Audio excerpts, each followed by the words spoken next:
اللہ الرحمن الرحیم۔ سنن نسائی کی روایت ہے، آپ صلی اللہ علیہ وسلم نے فرمایا، جو بندہ ہر فرض نماز کے بعد ایک دفعہ آیت الکرسی پڑھتا ہے، اس کے اور جنت کے درمیان صرف موت کا فاصلہ باقی رہتا ہے، یعنی اس کو اللہ تعالیٰ موت کے ساتھ ہی جنت اور جنت کی نعمتوں سے مالا مال فرماتے ہیں۔ تو اس لیے ہمیں ہر فرض نماز کے بعد ایک دفعہ آیت الکرسی پڑھنی چاہیے۔ دوسری بات یہ ہے، اس دوران پیشانی پہ ہاتھ رکھنے کی ضرورت نہیں ہے۔ بہت سے لوگ سمجھتے ہیں ہاتھ پر پیشانی رکھ کر آیت الکرسی پڑھی جائے، تو ہاتھ پر پیشانی رکھ کر جو دعا پڑھتے ہیں وہ اس کے علاوہ ہے۔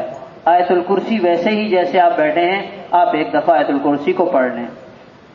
تیسری بات یہ ہے، ہمارے ہاں زیادہ تر لوگ آیت الکرسی پڑھتے ہیں مگر ان کی ادائیگی غلط ہوتی ہے۔ اس حد تک غلط ہوتی ہے کہ اگر نماز میں اس طرح پڑھی جائے تو نماز بھی نہ ہو۔ تو ضروری ہے کہ ہم کسی کو ایک دفعہ آیت الکرسی پڑھ کر سنائیں، اگر اس میں کوئی غلطی ہے اس غلطی کی اصلاح کریں، تاکہ جو پڑھنے کی برکات ہیں یا جو فضیلت ہے یا جو اجر و ثواب ہے وہ ہمیں پورا حاصل ہو۔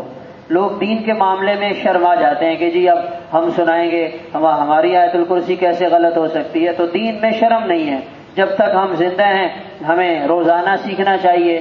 جب بھی سیکھنے کی کوئی بات ہمارے سامنے ہم اسے لیں گے، جی کوئی بات نہیں ہے، ہمیں پہلے معلوم نہیں تھا، ابھی ہمارے علم میں آ گیا۔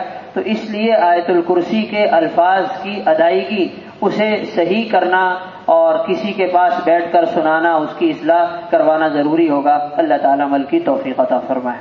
اللہ صلی اللہ علیہ وسلم۔